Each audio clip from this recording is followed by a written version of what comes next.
Welcome back to Jodha foodies channel. இன்னைக்கு நம்ம என்ன பார்க்க போறோம்னா பன்னீர்ல ஒரு பிரியாணி செஞ்சு பார்க்க போறோம். வாங்க அந்த பன்னீர் பிரியாணி செய்யறதுக்கு தேவையான பொருட்கள் என்னென்னு பார்க்கலாம்.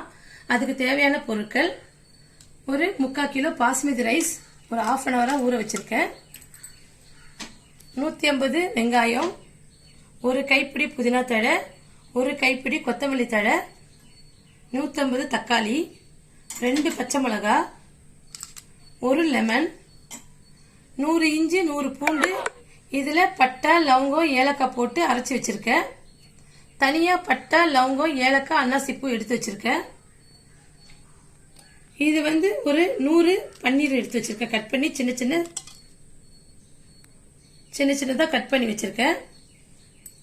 வாங்க இப்போ பன்னீர் பிரியாணி எப்படி செய்யலாம்னு பார்க்கலாம்.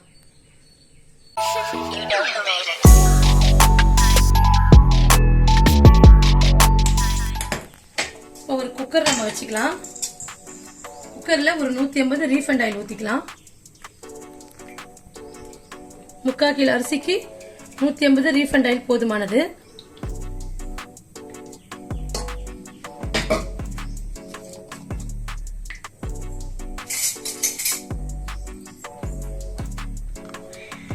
ஒரு அரை ஸ்பூன் நெய் விட்டுக்கலாம். எனக்கு நெய் ரொம்ப பிடிக்கும். நெய் இல்லைனாலும் பரவாயில்ல, இந்த டிஷ் செய்யலாம்.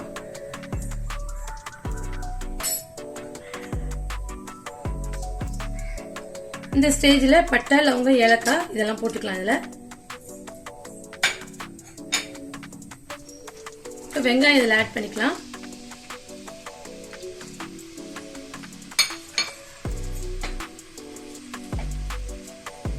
வெங்காயம் வதங்கிறதுக்கு கொஞ்சமா உப்பு சேர்த்திருக்கேன்.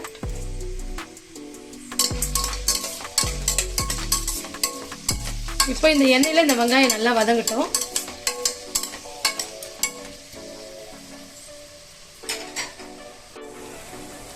வெங்காயம் நல்லா ப்ரௌனிஷ் ஆயிடுச்சு. இப்போ அடுத்தது நம்ம இந்த 2 பச்சை மிளகாய் சேர்த்துக்கலாம்.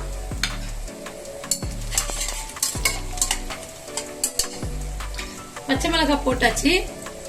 இப்போ அடுத்தது நம்ம தக்காளி சேர்த்துக்கலாம். என்னடா 150 ரூபா 120 ரூபா விற்குது தக்காளி, இந்த நேரத்தில் இவ்வளவு தக்காளி கட் பண்ணி வச்சிருக்கீங்களேன்னு பாக்குறீங்களா? வேற வழி இல்ல. பன்னீர் பிரியாணி நல்லா வரணும்னா தக்காளி கண்டிப்பா தேவை. அதுக்காக நம்ம கொஞ்சம் சாக்ரிஃபைஸ் பண்ணி தான் ஆகணும். தக்காளி இப்ப நம்ம சேர்த்துக்கலாம்.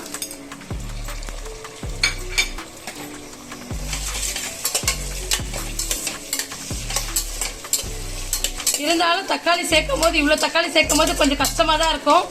வேற வழி இல்ல. பன்னீர் பிரியாணி டேஸ்டா வரணும்னா தக்காளி சேர்த்தே ஆகணும். அதனாலதான் எவ்வளவு விலை இருந்தாலும் பரவாயில்லன்ட்டு இன்னைக்கு எங்க ஏரியாவில் 150 ரூபா விற்கிது 1 கிலோ தக்காளி. இருந்தாலும் பரவாயில்ல, பன்னீர் பிரியாணி நல்லா வரணும்ன்ற ஒரே காரணத்துக்காக தக்காளி வாங்கி நாங்க இதை சேர்த்திருக்கோம். தக்காளி நல்லா வதங்கிடுச்சு. அடுத்தது நம்ம இப்ப இஞ்சி பூண்டு பேஸ்ட் போட்டுக்கலாம். அதுல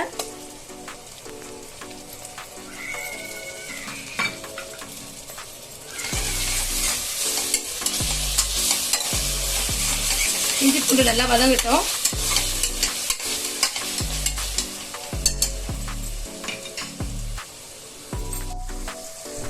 தக்காளி நல்லா வதங்கிடுச்சு, இஞ்சி பூண்டு நல்லா வதங்கிடுச்சு. இப்போ ஒரு கைப்பிடி புதினா, ஒரு கைப்பிடி கொத்தமல்லி இதில் சேர்த்துக்கலாம்.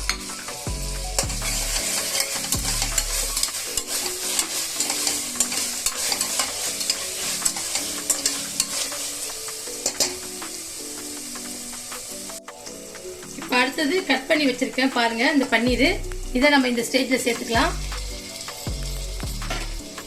சேர்த்துட்டு பன்னீர் உடையக்கூடாது, லைட்டா கிளறிக்கங்க.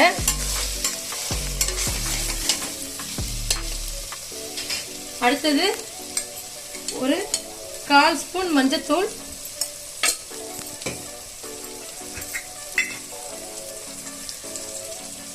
2 ஸ்பூன் மிளகாத்தூள்,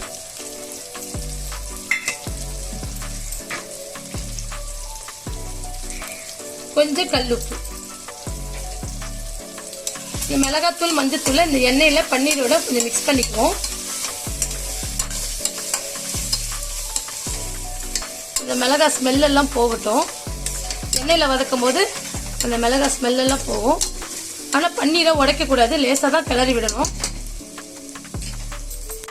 இந்த டம்ளரால தான் நம்ம அரிசி எடுத்தோம். 3 டம்ளர் அரிசி எடுத்தோம். இப்போ இந்த டம்ளரால நம்ம தண்ணி அளந்துக்கலாம். 3 டம்ளர் அரிசிக்கு 4 டம்ளர் தண்ணி ஊத்தலாம். ஏன்னா கிரேவிலயும் கொஞ்சம் தண்ணி இருக்கும்.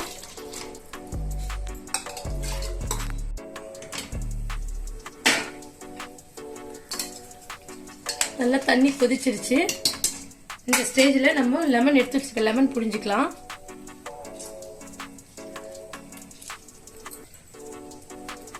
ஹாஃப் அன் ஹவரா ஊற வச்சு எடுத்திருக்க பாருங்க, நல்லா ஊறி இருக்கு. இந்த ஸ்டேஜ்ல நம்ம அரிசி ஆட் பண்ணிக்கலாம்.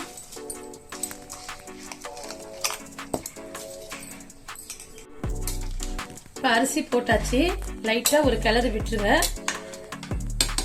இந்த ஸ்டேஜ்ல குக்கர் மூடிட்டு நம்ம என்ன செய்யலாம், 2 விசில் போட்டுட்டு 2 விசில் விட்டுட்டு சிம்ல ஒரு 5 நிமிஷம் வச்சு ஆஃப் பண்ணிடலாம் ஸ்டவ். இப்போ A few minutes later 2 whistle விட்டாச்சு. கூலிங் ஆயிடுச்சு குக்கர். வாங்க இப்போ ஓபன் பண்ணி பார்க்கலாம். சூப்பரா ரெடியா இருக்கு பாருங்க, நல்லா உதிரி உதிரியா இருக்கு. பன்னீரும் நல்லா மிங்கிள் ஆயிருக்கு பாருங்க. இப்போ இதை ஒரு பவுல்ல நம்ம டிரான்ஸ்ஃபர் பண்ணிக்கலாம். பாருங்க, பன்னீர் பிரியாணி ரெடி ஆயிடுச்சு. எவ்வளவு சூப்பரா வந்திருக்கு பாருங்க. அரிசி எல்லாம் உடையில, கரெக்டான தண்ணி நம்ம வச்சு 2 விசில் விட்டு 5 நிமிஷம் சிம்ல வச்சோம்.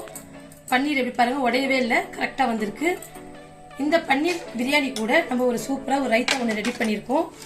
இதுல வெங்காயம், தயிர், உப்பு லைட்டா போட்டு ரெடி பண்ணிருக்கோம். இந்த மாதிரி வெங்காயம், தயிர் சில குழந்தைங்க சாப்பிட மாட்டாங்க. இந்த மாதிரி குழந்தைங்க சாப்பிடாத குழந்தைங்களுக்கு இந்த மாதிரி மாதுளம்பழத்தை நம்ம இதுல மிக்ஸ் பண்ணி கொடுத்தோம்னா குழந்தைங்க லஞ்ச் பாக்ஸ் ஸ்கூல்ல சாப்பிடும்போது கொஞ்சம் டிஃப்ரெண்டாவும் இருக்கும். அவங்க ஃப்ரூட்ஸும் மிக்ஸ் பண்ணி கொடுக்கறதுனால ஃப்ரூட்ஸ் சாப்பிடாத குழந்தைங்க இந்த ரைத்தால ஃப்ரூட்ஸ் இருக்கிறதுனால இந்த ரைத்தாவும் ஃப்ரூட்ஸும் சேர்த்து நல்லா சாப்பிடுவாங்க. ரொம்ப ஹெல்த்தியானது கூட குழந்தைங்களுக்கு. இந்த மாதிரி நீங்க ஸ்கூலுக்கு லஞ்ச் பாக்ஸ் ரெசிபியா பன்னீர் பிரியாணியும் இந்த மாதிரி மாதுளம்பழ ரைத்தாவும் இங்க கொடுத்து அனுப்பலாம் குழந்தைங்களுக்கு. ரொம்ப டேஸ்டாவும் ஹெல்த்தியாவும் இருக்கும். Thank you viewers. என்னோட ஜோதா ஃபுடிஸ் சேனல் பிடிச்சிருந்தா சப்ஸ்கிரைப் பண்ணுங்க, லைக் பண்ணுங்க, ஷேர் பண்ணுங்க, பெல் ஐக்கானை கிளிக் பண்ணுங்க. அப்பதான் நான் போடுற நியூ வீடியோஸ் எல்லாம் உங்களுக்கு நோட்டிபிகேஷன் காமிக்கும். உடனே பார்க்கலாம். Thank you viewers.